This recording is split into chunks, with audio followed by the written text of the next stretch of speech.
Welcome to Season 2 of the Erotic Realm podcast. I'm Em, a sexologist, erotic psychology researcher, and nerd obsessed with psychosexuality. I'm also a 24/7 kinkster. So far, the Erotic Realm in Season 1 was completely dedicated to exploring kink. So the first season had many kinksters, including professional kinksters, come and share their erotic psychology one erotic realm at a time. At the end of 2025, I asked you, the listeners, what you would like to see more of on the erotic realm. And the feedback was clear. You want more sexperts, as well as continued erotic realm sharing from kinksters. So in Season 2 of the Erotic Realm, you can expect to hear from more sexperts. I hope you enjoy listening to Season 2 just as much as you've enjoyed listening to Season 1. The Erotic Realm is growing rapidly. There's so many of you listening now, and it has gone beyond my wildest dreams, and I'm looking forward to seeing where Season 2 takes us. If you'd like to go deeper into my work, you can find everything I'm doing, including articles, surveys, Psychology of Desire case files, and the newly announced Desire Salon membership at psychologyofdesire.com. The Desire Salon is a monthly meeting where you can join me for a live exploration of everything to do with desire. I hope to see you there. And now for today's episode. The following episode explores power, sound, and service, not just as kink, but as a lived erotic practice shaped through community, embodiment, and care. In this conversation, I'm joined by LadyRed, host of Interview My Kink, and a Leatherwoman, impact switch, and community space holder, to explore how pain, sound, and sensation became languages of trust, presence, and responsibility. We talk about entering kink as a process of learning the body, learning limits, tolerance, and feedback, especially within shared spaces like dungeons and leather events, and how pleasure isn't just something we receive, but something we actively help create and steward for others. At its heart, this episode is about leather as culture, service as erotic responsibility, and kink communities as environments where identity doesn't just get expressed, it gets shaped. Enjoy. Hi everyone, and welcome to the Erotic Realm. Today I'm delighted to be exploring the erotic realm of LadyRed. Welcome, LadyRed. Thank you. So excited to have you here. So before we step into the kink and leather parts of your erotic realm, the audience just wants to hear a little bit about who you are when it comes to your day-to-day life and what fills your days outside of kink. So outside of kink, I am a veteran.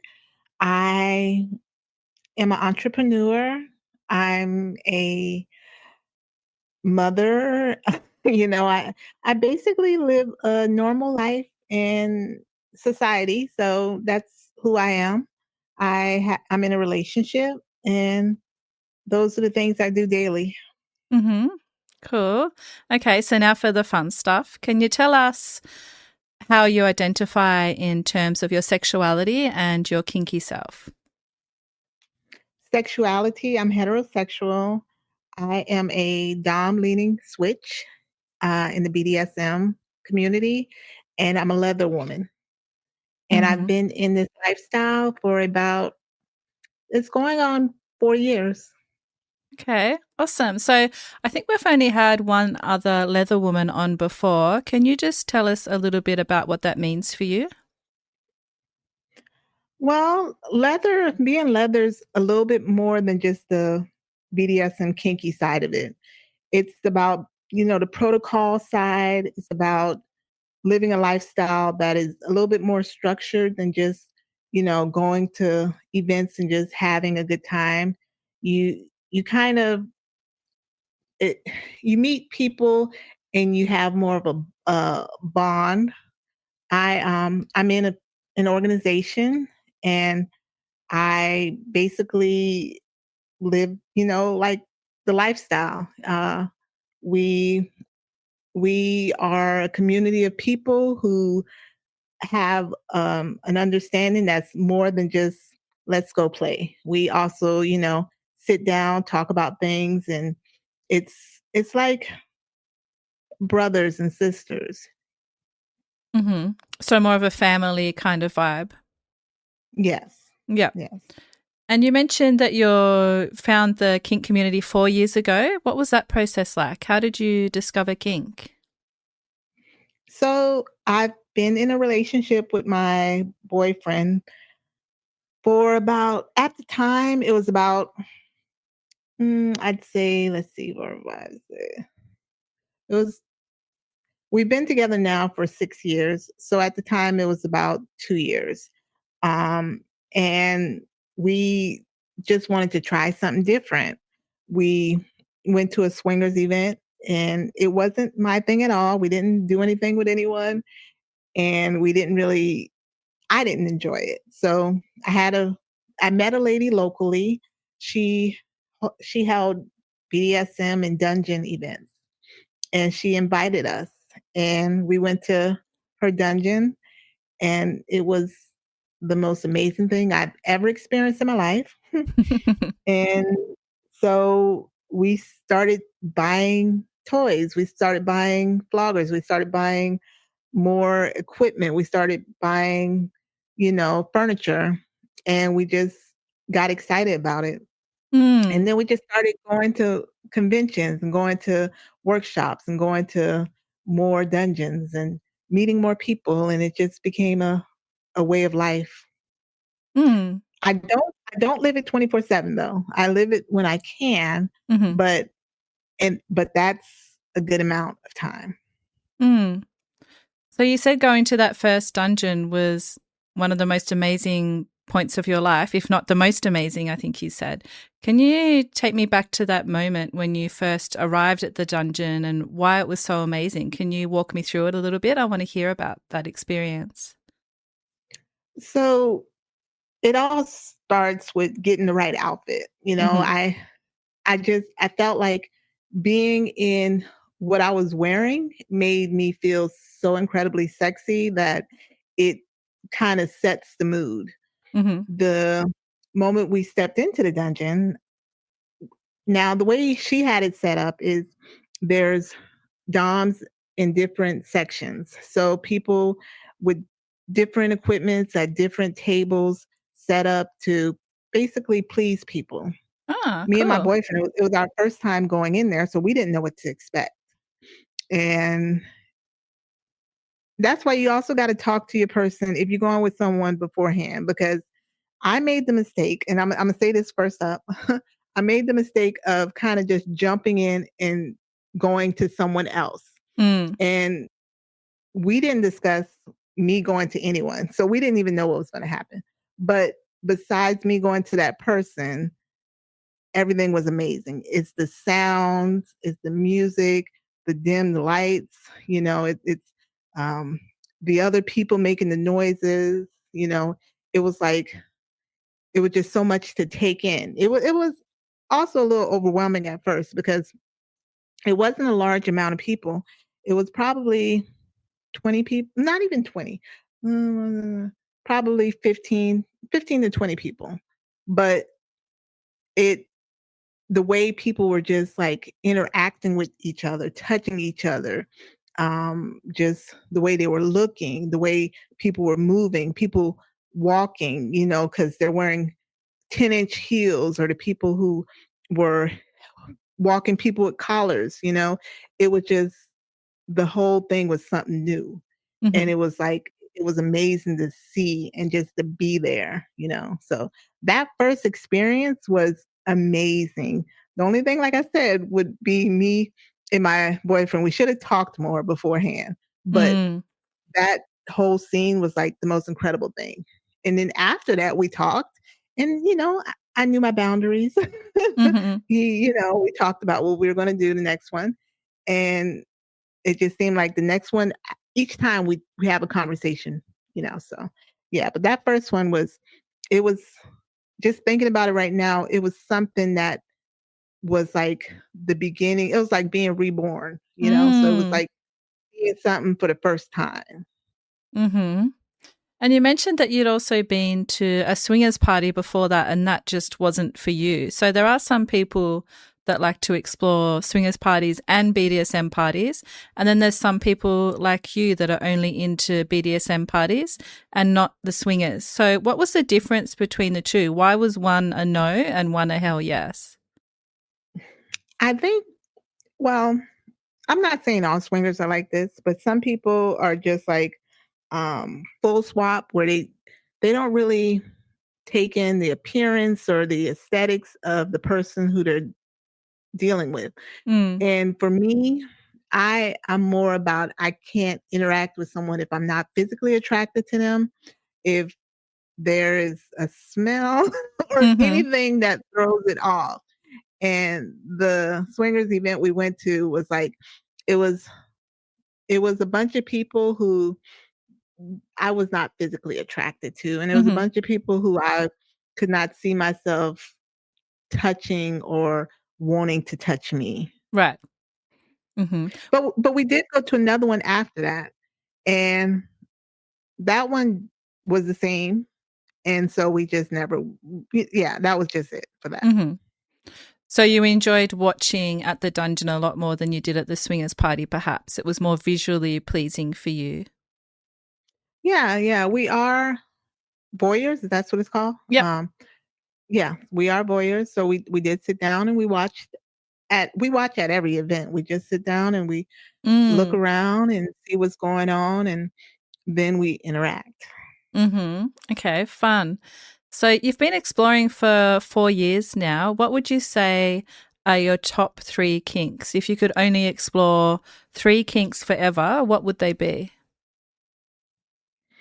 Hmm. Well, I don't know if flogging is a kink, Yeah. but flogging, Mhm. yes, flogging. Um, That would come under impact play, I imagine. Mhm. yes, impact play, of course. Um, wax play, Ooh. and I enjoy being on the dominant side. So I enjoy taking control of people who, might need a little bit more steering. I enjoy being on top. So Mhm. yeah, being on top and being in a dominant role. Mhm. I don't think we've had many people into wax play yet on the podcast. So can we explore that a little bit? What is it about wax play that you enjoy? So I enjoy receiving, and I just recently started, like exploring doing it myself. But receiving it, it's the whole. So the few times when I've done it, I'll walk you through a scene. Please. The person who's doing it, they wiped me off, like basically my whole backside.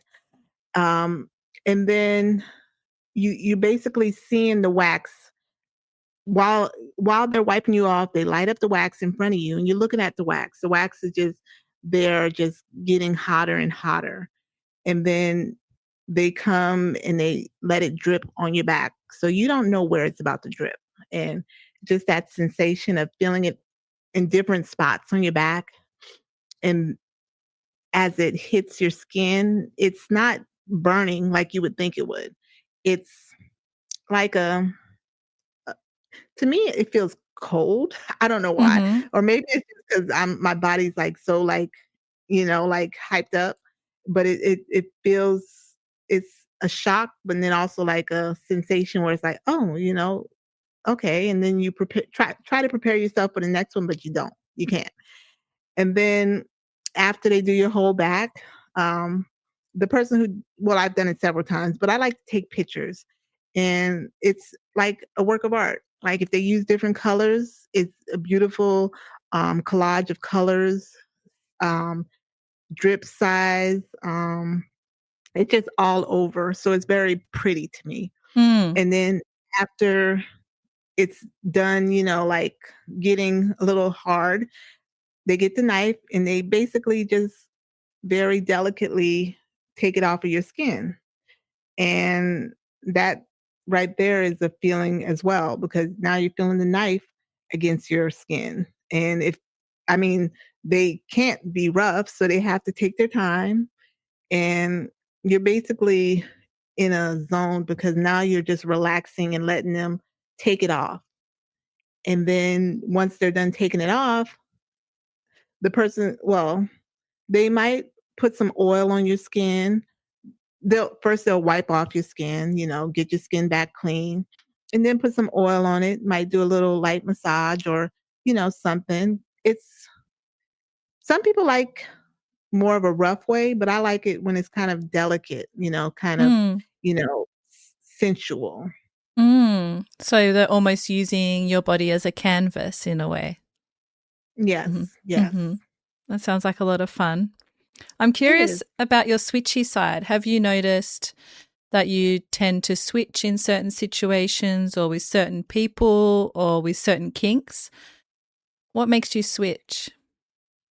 So in the beginning, I thought, I was just submissive and I Mm. didn't know what I was. Um, I have a boyfriend, so I'm I consider him well, he considers me how do I say this? I'm his submissive. Yeah. So I'm only submissive to him, no one else. Right. Mm-hmm. As I've started being more in the lifestyle, I noticed that I don't want to be submissive for anyone else. So Mm. when we interact with other people, I'm the top assisting him sometimes, or I'm the dominant person with that other person, but I'm only submissive with him and I play more as the dominant role with others. Mm-hmm. And did that surprise you that you had that switchy side? What was the process like of coming to understand that you weren't a full submissive? Uh to be honest, no, because when I feel as though because of the person who I am, I'm more of a dominant person anyways. When I was in Mm. the military, I was a leader. I'm a single parent, which it's but some people, when they get in that zone, they want to get rid of their dominant side because, but me, I enjoy it all the time. I Mhm. enjoy just being kind of in control of helping others, Mm. So I just kind of knew that I can be submissive for one person, but anyone else, this is not the feeling I enjoy. Mm. So do you feel like I've heard from a few military people that, especially if they were leaders in the military, that training kind of helped them become a better dominant in kink. Do you feel like that happened for you as well? Definitely. It Mm. definitely did. It helped me notice the signs of people when they might need a little bit more help or, you know, being more structured. If someone needs someone to coach them through something or guide them through something or talk them through it. And it helps you be more observant with what's going on around you. So Mm. it helps Mhm. in so many ways. And I can make a whole list of it, of what kind of ways it would help. It helps. Mm. Can you speak a bit more to what kind of body signals you would look at if someone is needing more help or more coaching? How do you know that in someone? So let's say that I have someone on the St. Andrew's cross and I'm flogging them, and maybe they start to feel pain. I'm able to take a breath. I'm able to take a step back, look at their body movement, see how they're moving, and coach them through their breathing, coach them through how to stand, coach them through, ways to kind of get their mind off of feeling pain Mm. and instead start focusing on pleasure. I'm also able to tell them, okay, if there's people around, don't worry about the people. Because I know I've been in the submissive place where people will distract you. So you have to kind of be with that one person who tells you, okay, don't worry about this, what's going on over there. Just worry about what your body is telling you. Mm. I love that. That sounds amazing. Mhm. Mhm. What else have you learned in terms of your military training that you use in your dominant side? I'm so curious about it. How to talk to people, Mm. because some people don't do well with being, you have to know the person, because some people want more of a stern talking. Some people need more of a stern talking because, we have brats out there. We have people who are, want to test you, and you have to tell them, okay, look, I am telling you what to do. And I'm telling you this because I see that it's going to help you, Mm-hmm. you know. And then it's also people out there who might need more of a softer approach. And you just have to be able to meet that person halfway to help them. Mm-hmm. Yep. So Hmm. being a leader is heavily influenced by the person that you're working with. Yes, yes, Mm-hmm. I yes. love that. Okay, let's talk about pain. You've spoken about learning about your pain tolerance. What was this process like, and what did pain teach you about your body that you perhaps didn't know before? Hmm. Well, my pain tolerance, actually, I thought it was high at first, but my pain tolerance isn't as high as I thought it was. Mm-hmm. So it's you have to know your limits, and that's what I discovered quickly, because you get out there and you want to try something, but then, like, if it don't feel good, you want to give up, or you want to keep trying it, and then if you're really not in it, it's not as pleasurable as it could be. Mm-hmm. So sometimes some people have to build up the tolerance, and some people just naturally just go out there. Me, I had to kind of build it up, you know.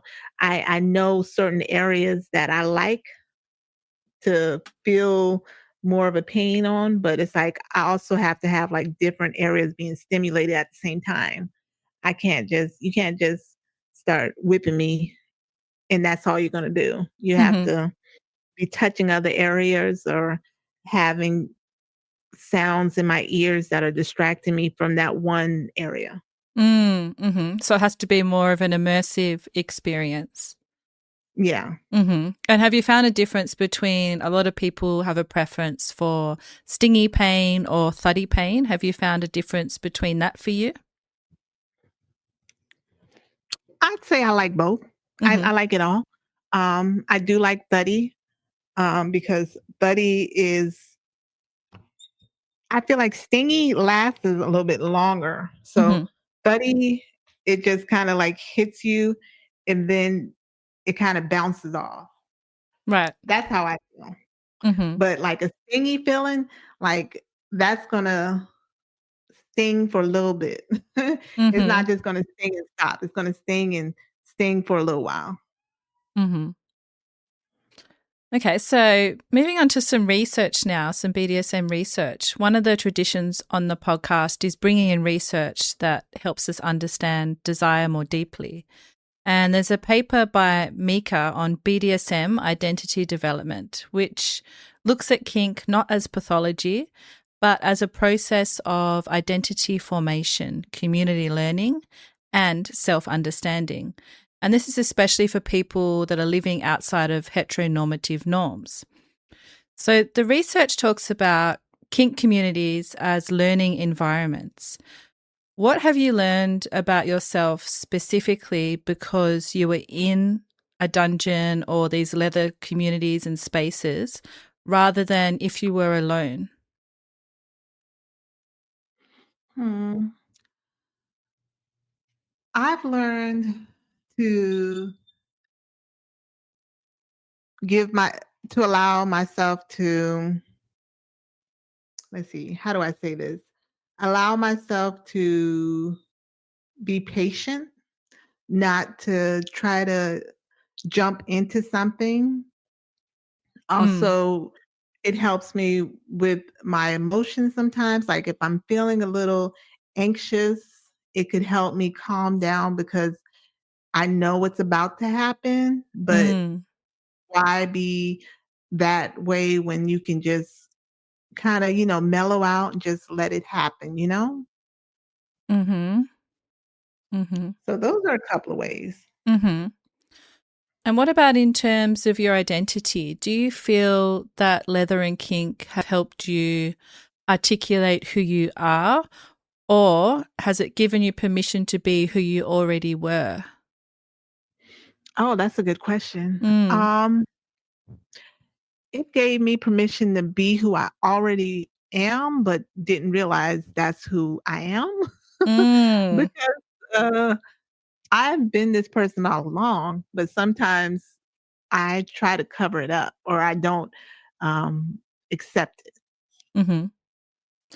Do you think that's partly because a lot of women speak about not accepting their dominant side because there's a lot of ideas in the community in general that women are more submissive in general? Has that been part of your journey?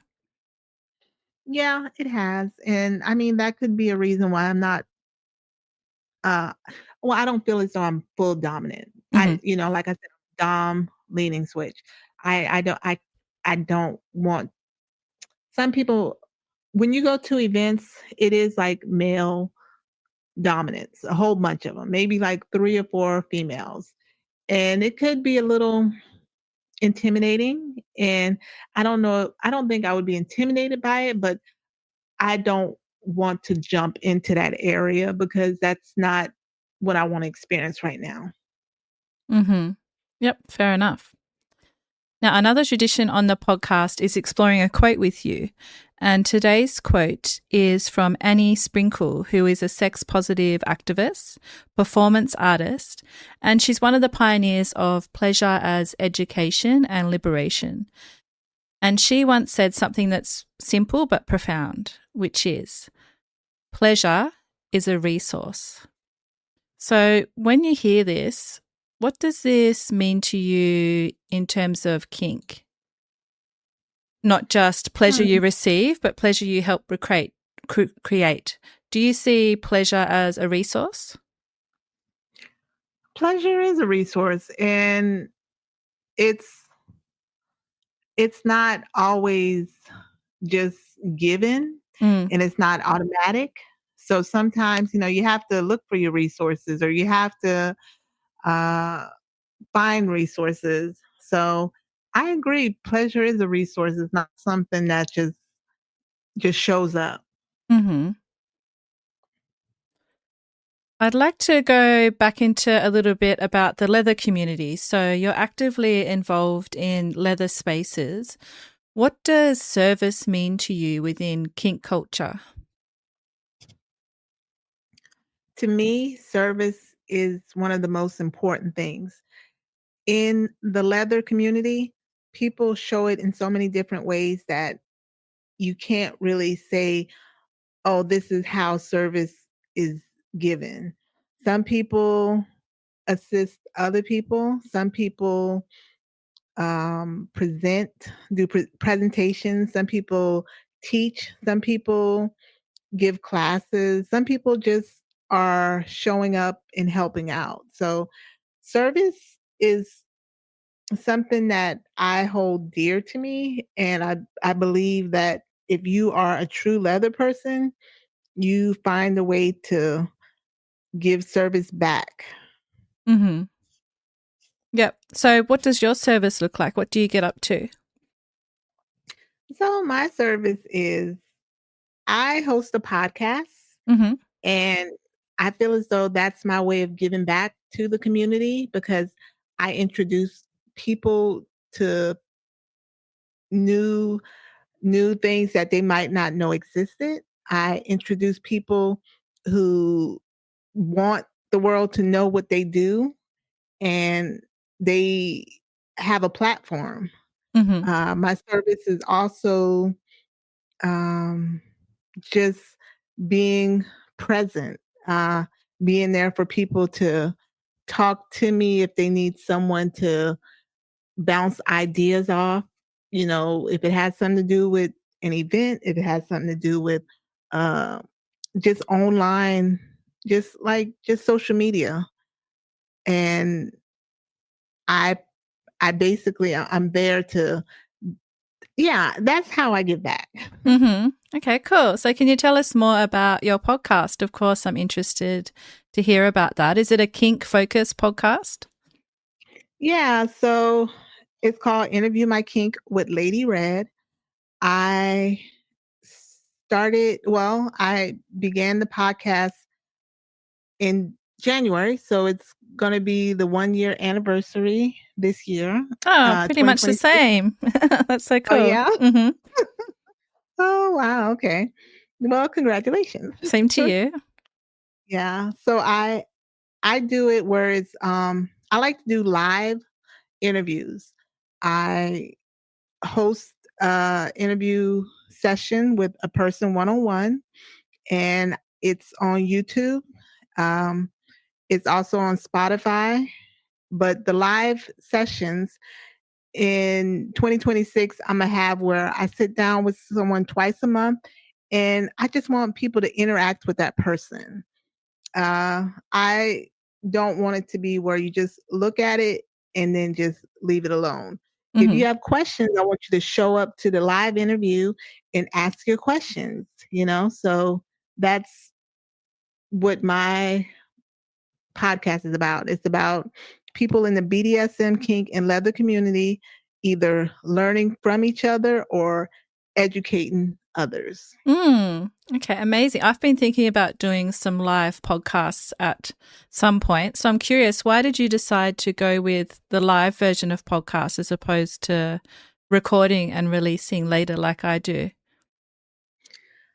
Well, you are very put together, but me, I know that if I'm recording, I'm going to feel like, okay, I have the option to stop. So I'm going to stop. Ah. I'm going to start over. Mhm. But I know if it's live, we have to get this done right now. Right. Uh-huh. So it's the live aspect is also like it's like a little rush where it's like, Mm. it's like, okay, we are here to present something to people who are giving us their time. And we don't want to, even if you mess up, it's okay, but we don't want to waste their time. So Mm. we're going to do this interview and give them the opportunity to be a part of it as well. I started out where it was on Zoom, but live on Zoom and being that, you see the person one on one. But if it was audio, that would be different. But when you see the person one on one and it's live, I don't, Zoom isn't the best thing for me. So Mhm. I go through like a podcast platform, Mm. and it gives people the chance to type in their questions. And if I want to bring them on the stage, they can be a part of the interview. I haven't had that happen, but I give people the option. If you want to have someone be a part of this conversation, we can have them join in, you know. So that's the reason I do it live, because I know me, and I know that it's it's it's it's it's better that way for me. Mhm. Yeah, I understand. So you've been doing it for a whole year almost. What's been your biggest learning throughout that time about kink or sexuality or people in general? Well, at this point, I have interviewed, I'd say 20 people. Mm. And what I've learned is everyone is unique in their own way. Mhm. You you you might be like, okay, yeah, they're a dom, but that dom is totally different than the other dom. Yeah. Um, so it gives you the chance to realize that we're not all the same. Mm. And I like that, because I've talked to people who might even just be new, or like I had an interview with a guy who was a hypnotherapist, and he did erotic hypnosis. Mm. And he basically, showed me that you don't have to be just a dominant or submissive. You can be in between if you want to, or you can be just on the outside and just helping others. Mhm. Okay, fascinating. So let's get back to your eroticism. As part of our conversation today, I asked you to bring along something to share, such as a quote, a book, or a movie that's influenced your erotic realm. What have you brought along today? So in my younger years, I mean, I'm not old, but growing up, I used to read a lot of erotic literature. And there was an author named Eric Jerome Dickey. he wrote so many books that kept me on the edge of my seat, just wanting to be like, feel like I was in the book. So that's what I brought. I brought his books. Mm-hmm. Unfortunately, he's passed, but like I did get a chance to meet him, Oh, cool. and it was amazing because I have at least 10 of his books. Mm-hmm. I haven't read them in years, and I really, I, I, I had to sit down to kind of think about which ones were the best ones. Mm-hmm. But he writes. I mean, his words, his it just makes you imagine being there. Mm. So I don't know anything about him. Is he an American author? Yes, he's an African American author. Mm-hmm. He I forgot where he was from, but he was an older gentleman. Well, he wasn't older because, like, I was reading him when I was in my 20s. I think he was in his late 30s at the time. He started writing in 19 I think his first book came out 1990. Um, and he basically was writing books up until 2010, I believe.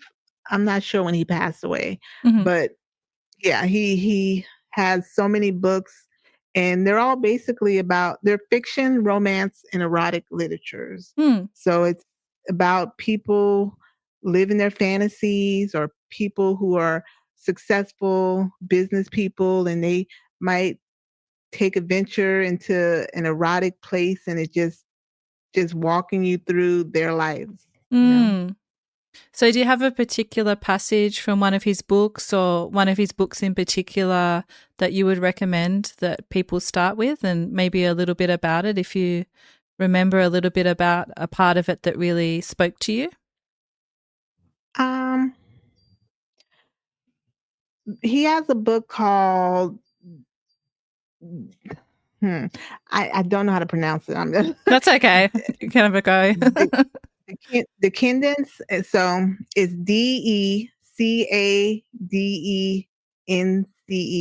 Decadence, I Decadence. think it is. Yep. Yeah. Mm-hmm. And it's a novel about a woman. She's a businesswoman, Mm. and she goes into a nightclub, and she basically wants to go to that nightclub all the time, but it starts affecting her professional life and her relationships, and she becomes so involved in the fantasy that it starts taking over her thought pattern, her lives. And it's like it's erotic, but then it also starts it's like it becomes dark, but then it also becomes like really sexy. Mm. But she has to like start balancing it out. And some people don't realize that, you can be in that lifestyle and then also have a normal vanilla lifestyle as well if you want to. Mm-hmm. But some people get trapped and they think, "Oh, I can only live this way." Mm-hmm. But this this writing, this book, it kind of she has to figure out a way to balance it, and she does. But it starts out with her just becoming so overwhelmed with the nightclub that she don't know how to, live normally. But in Mm. the end, she, eventually realizes, okay, I can do both. Mm-hmm. And that's what appeals to you, the idea of kind of having your cake and eating it too? Yes, yes, Yeah. yes. Being Mm-hmm. able to do it all. Mm-hmm. I love that. So, a little bit more deeper into your eroticism now. You've mentioned that you love sounds. So, you talked about how in the dungeon you explicitly enjoyed the sounds of moans and screams that emerged during impact play. So, let's dive deeper into that. What is it about sounds that you love? Are you an auditory focused person? I am. And the sounds can be distracting sometimes, but like when I'm just sitting back and watching, the sounds heighten my my excitement. You know what I'm saying? Mm-hmm. Because it could be someone who's yelling, and it's like you can tell that they're enjoying it, but like they might even start crying. And it's like, but you see the pleasure that's taking over their body.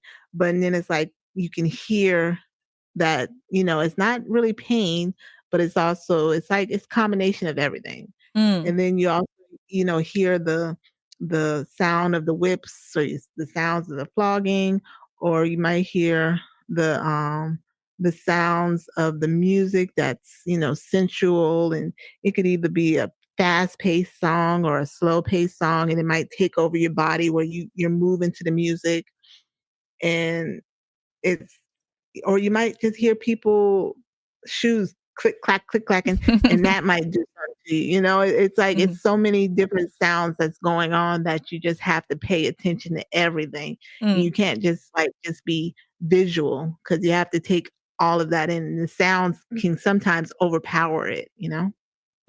So well described. Thank you. So I'm really curious to hear from you. What is a peak erotic experience that you're happy to share with us today from the last 4 years? I know that you spoke about your first time in the dungeon and how much that stayed with you. Has there been another experience since then that's really stuck with you? I mean, just becoming a leather woman has. Mm. It it was when I became one, it was a process. And then it was like an initiation process. It's like when people have their own ways, but I actually went through a ceremony, and I actually was given a vest to wear, and it kind of stuck out. It stood out. It's like when I don't know, to me, it was like joining the military. When you get your uniform, Mm. now you are a part of something and you wear it with pride. And that's what I did when I got my vest. I put it on, and when I go places, I don't have patches all over it, but I will eventually. But the patches symbolize your accomplishments. It symbolizes where you are in that moment, or where you've been. So it's it's like a visual for people to see. So, how did that come about? How did you end up being involved in this ceremony where you received your leather vest? Did an elder in the community suggest it? What was that process like? Well, I joined an organization. I'm not a part of the organization anymore, but it I met a person at uh at a convention, and they told me about an organization, and it was a process that I went through for about 6 months, learning the background, learning the history, learning about BDSM, all of that. And then going and getting initiated into the organization and getting vested. And it it made me feel like, you know, proud. Mhm. It was a elder person who I met. He he's a dom, but he he helps many different people, not just dominant people. So, he helps switches find, themselves, help submissives, help slaves. He helps them all. And he basically was like, if you want to join, this is the process. And I did. And later on, I figured out that it wasn't for me, that organization, but I know that being a leather woman is for me. So I continue to live the lifestyle.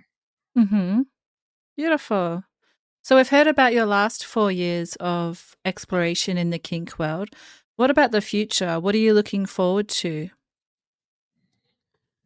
In the future, I want to be more involved. Uh, I don't go to as many events as I'd like to. I haven't been to a dungeon in, it's been about a year. Uh, I want to be more involved with people outside of online, because I'm involved online all the time.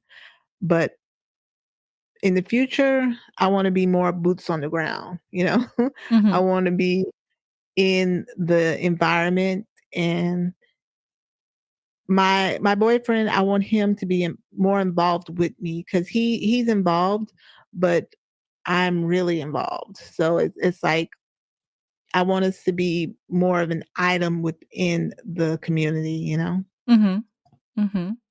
Cool. Lots to look forward to. Now, what about the listeners? If someone's listening and they're curious but afraid of starting their journey and they're thinking about exploring kink, but they're worried about judgment or it being too much, what would you want them to know about beginning their own journey safely?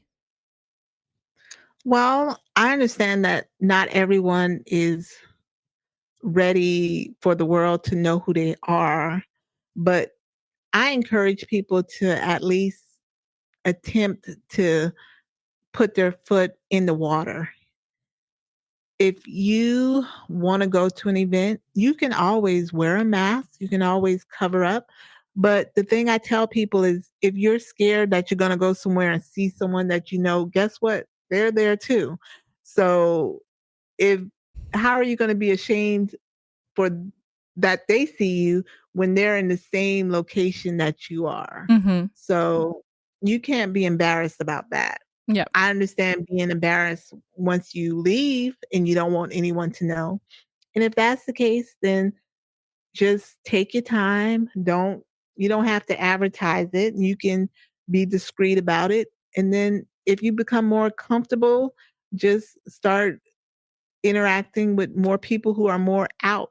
And then you'll see that the people who are out, they are normal people. Like I deal with people who is like teachers, doctors, people who are in the community in other ways, and you would never know. I've even met people who are in the church. You know, it's Mm. like, okay, you can't put a label on what person is in this community. And you Mm-hmm. can't just think, okay, these people are just nasty people or these people are just this type of way because some people are very bashful and don't even like to talk and they're just quiet people, but when they're in the dungeon they amaze you because it's like, oh my gosh, I can't believe that person is doing that, you know. So Mm-hmm. you just have to just take your time, and then once you are ready, just go at your own pace.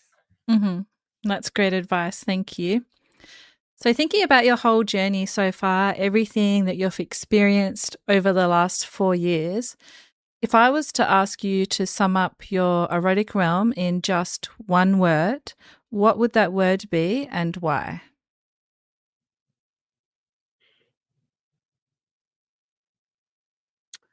One word Mm-hmm. to describe my 4 years and why. Oh, wow. It's a hard one, I know. It is.